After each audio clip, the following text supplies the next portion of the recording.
Halo guys, selamat datang di channel gua Omon Saham. Di video kali ini kita akan bahas IPO Blok ya guys ya. Ini IPO bulan Juli, ini lagi musim ya guys ya. Ini kalau bulan Juni ya itu musim dividen ya guys ya. Kalau bulan Juli ini ternyata musim IPO ya guys ya. Nah, di bulan Juli ini kemarin kita udah bahas ya guys ya. Itu IPO CDIA ya guys ya. IPO CDIA ini guys, ini punya Pak PP guys ya.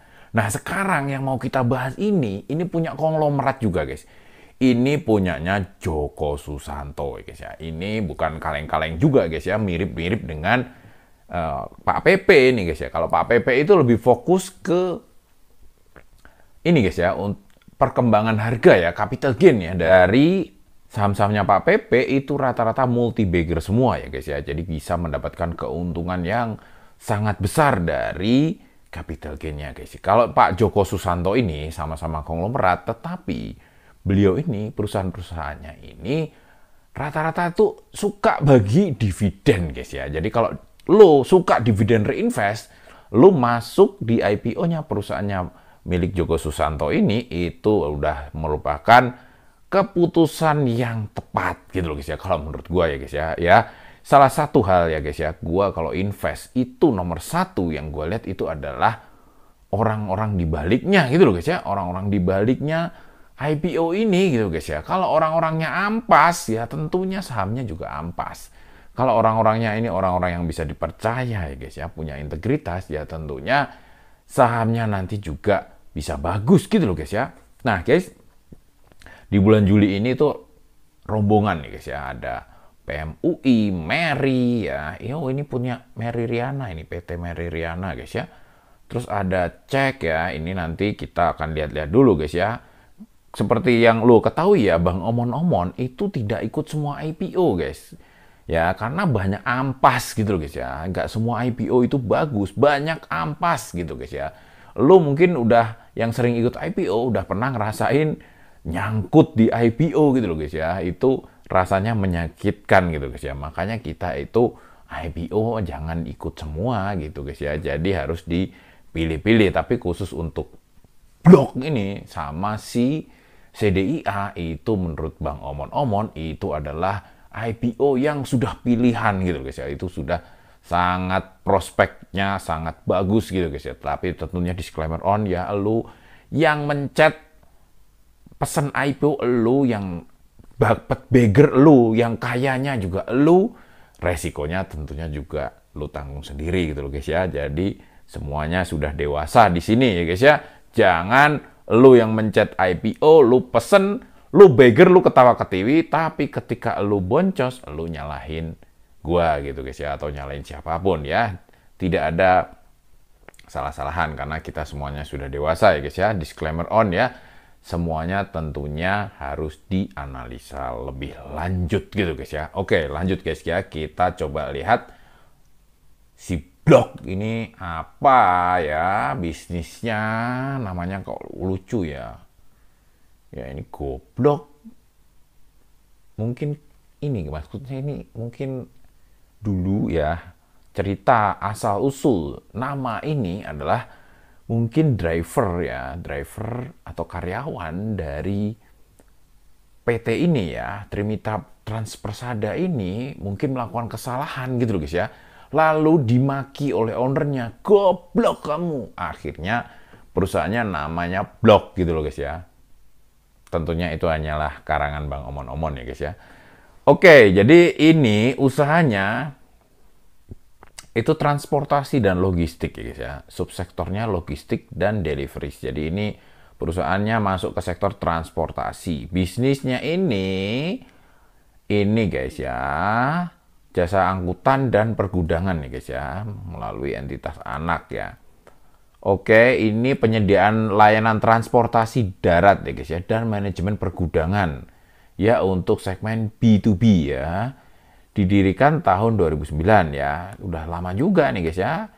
Transformasi signifikan dari tahun 2017 ya, dari perusahaan penyewaan kendaraan menjadi penyedia solusi logistik komprehensif yang saat ini telah beroperasi lebih dari 100 kota. Ya, awalnya ini sewa kendaraan guys, tapi sekarang udah bergeser ya guys ya. Jadi dari ini gitu loh guys ya. Jadi penyedia solusi logistik gitu loh guys ya. Dia lebih berkembang lagi gitu loh guys ya bisnisnya gitu.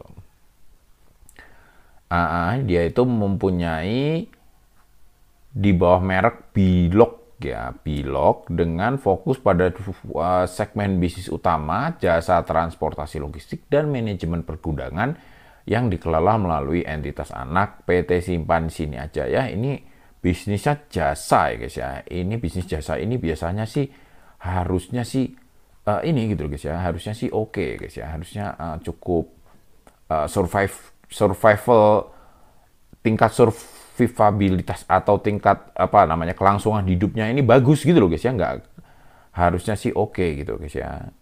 Dia itu membuka gudang cold storage pertama di Kletek ya. Ini nyimpenin ini gitu loh guys ya. Nyimpenin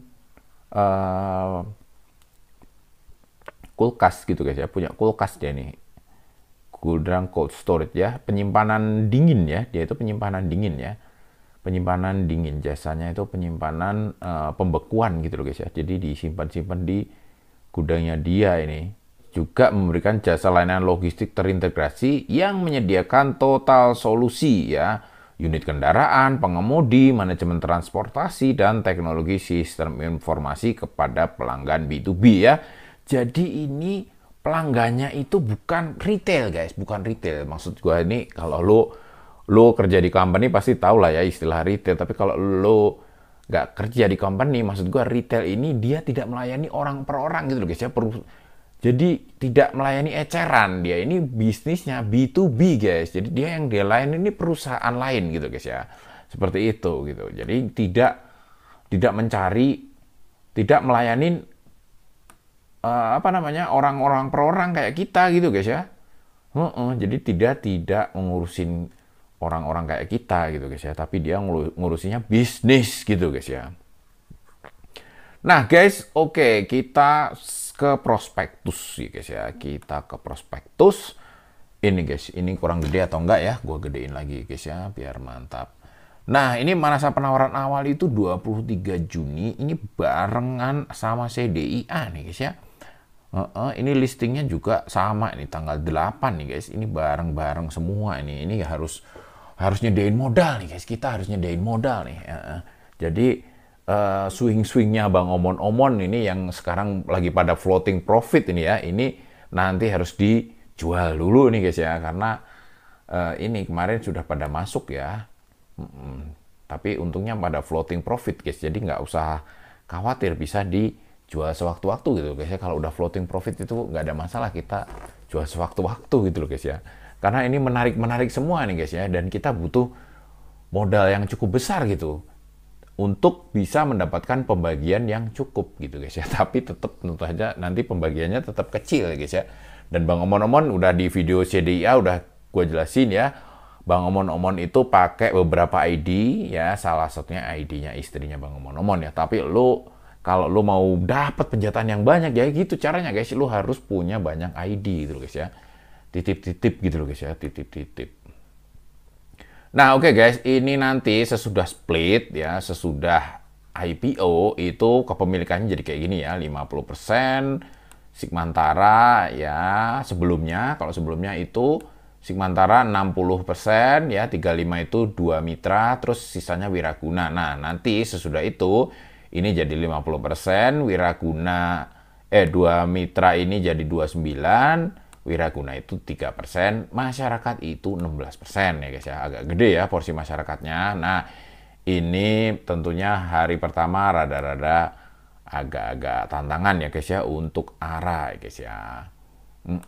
Seperti itu. Nah, si Stockbit itu sudah ada ringkasannya guys. Kita coba ini aja guys ya. Kita coba lihat bareng-bareng ringkasan yang udah dibikin oleh Stockbit gitu loh guys ya.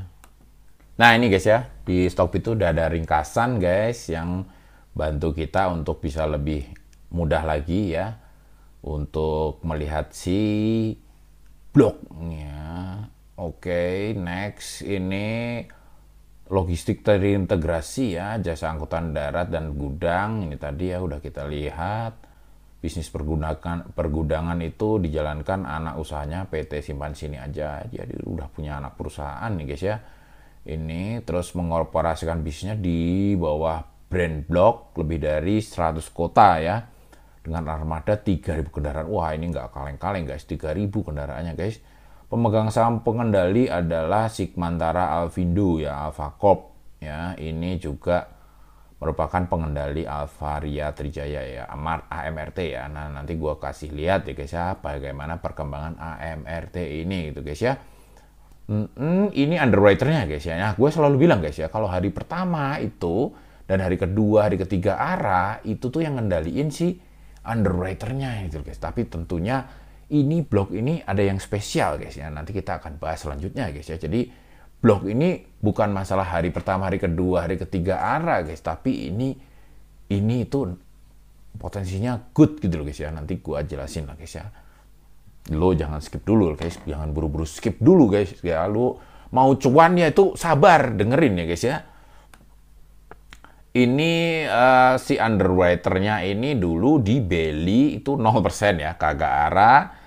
MTE-MH ini ARA ya 25% ya. Jadi ini 50-50 lah guys si BCA Sekuritas ini. Tapi kalaupun nggak ARA, kita tuh nggak perlu terlalu khawatir ya kalau untuk perusahaannya si Joko ini ya. Mas Joko ini nggak kaleng-kaleng soalnya guys. Ini nggak main-main ini ya. Konglomerat juga gitu guys. Oke, secara kinerja keuangan ini oke banget ya guys ya. Terus bertumbuh ya. 2022, 2023, 2024 nih. Laba bersihnya juga naik terus nih guys. 90, 102, 119 M ya guys ya. Ini nggak main-main perusahaan ini keuntungannya guys ya. Oke, kontribusi pendapatan berdasarkan pelanggan ya itu ini ya rata-rata jasa penyimpanan itu masih kecil, logistik ya paling gede itu. Dia itu kontribusi pendapatannya dari lini bisnisnya ya guys ya. Ini potensi market cap-nya segini. PE-nya 72 sampai 8, PBV-nya 1,6. Ini sih masih lebih baik ya dari CDIA ya guys ya. Lebih murah ini guys.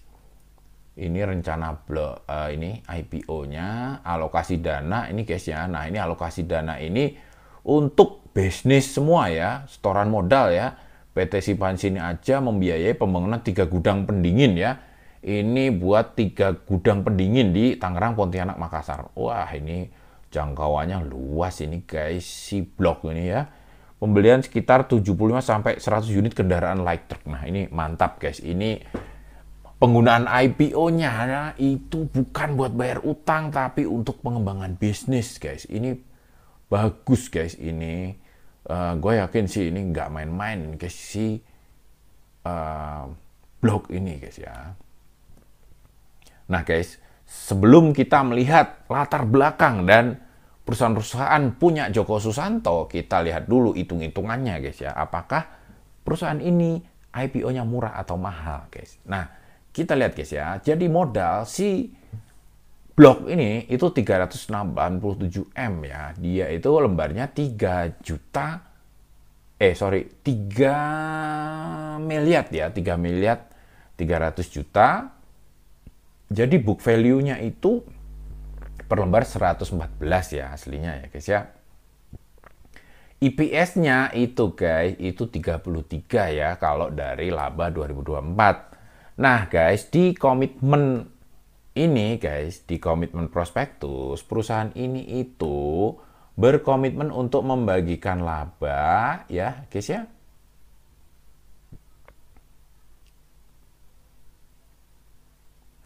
Itu maksimal 50% ya guys ya. Tetapi apabila diperlukan itu dapat tidak membagikan dividen kepada pemegang saham. Ini perkataannya seperti itu guys. Tapi prakteknya guys, kita coba lihat ya guys ya. Prakteknya perusahaan ini tahun 2002 itu bagi dividen 25 M ya. 2023 itu 30 M.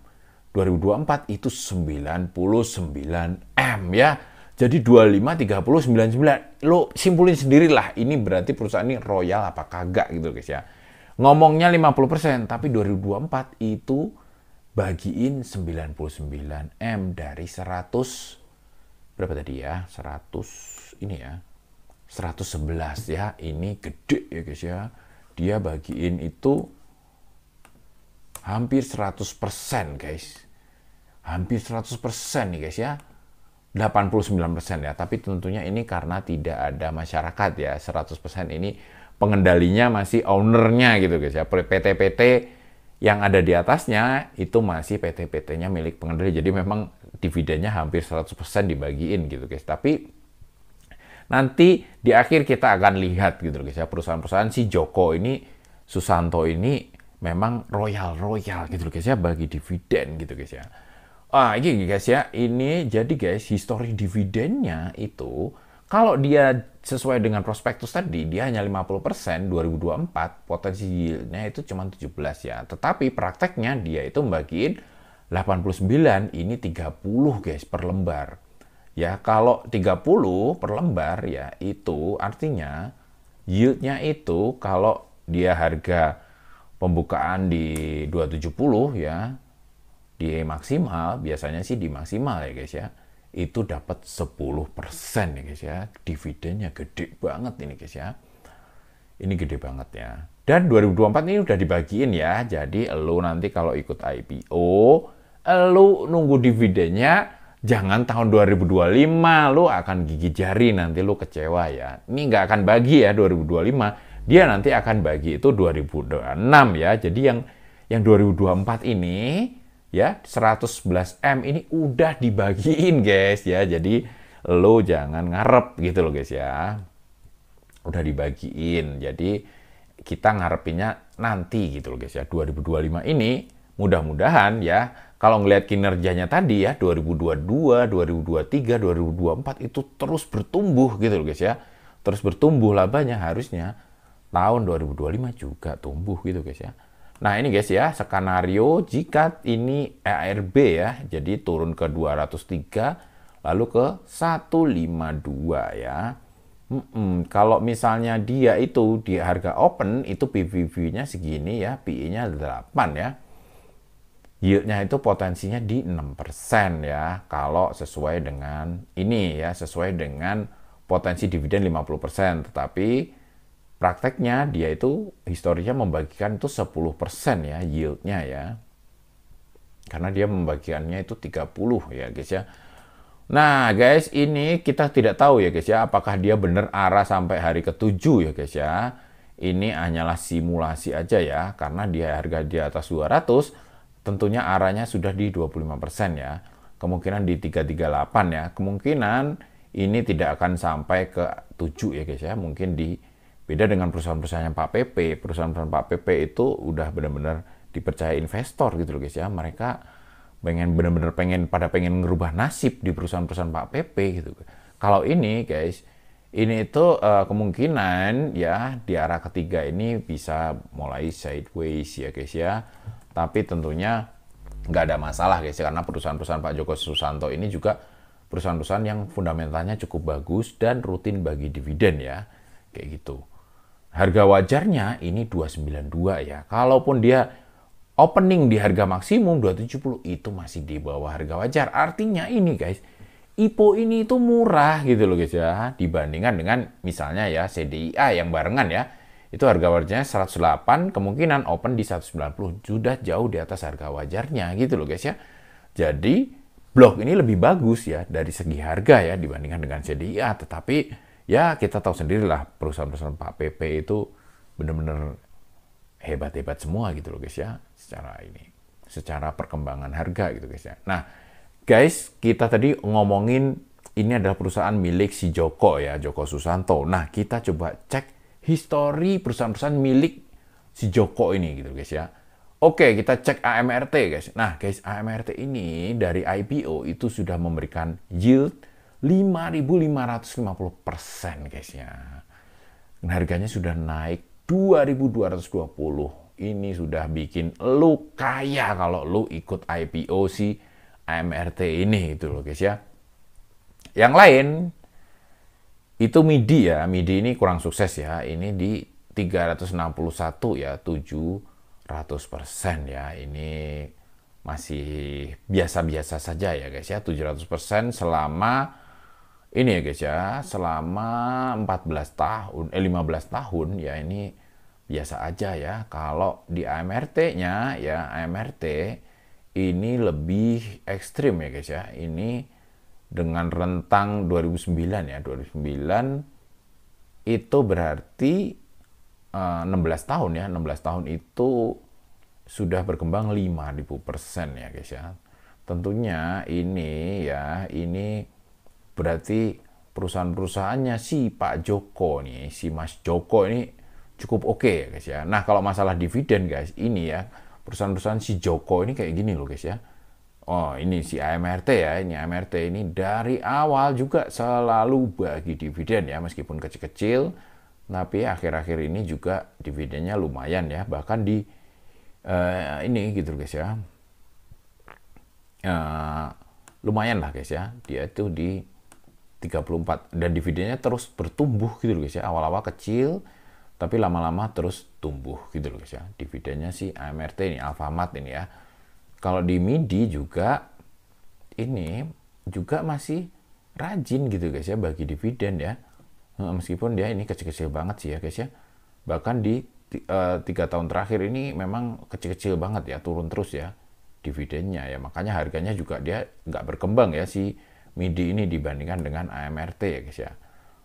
Artinya dari sini kita bisa melihat ya bahwa si Joko nih, Joko Susanto ini lumayan bagus gitu loh guys ya, bisa dipercaya. Jadi perusahaan-perusahaannya dia ini rutin bagi dividen ya, dia mengutamakan investor gitu loh guys ya. Si Joko ini ya, si konglomerat Joko ini ya, tentunya prospek blok tentunya akan cukup bagus ya, sama dengan perusahaan-perusahaan milik Joko yang lain, yaitu AMRT dan MIDI gitu guys. Tentunya disclaimer on, lu analisa sendiri dan lu ambil keputusan sendiri. Beger lu nikmatin, tekor ya lu juga tanggung sendiri ya. Oke guys, mungkin kayak gitu dulu guys omongan kali ini. Sampai jumpa lagi di video selanjutnya. Wassalam.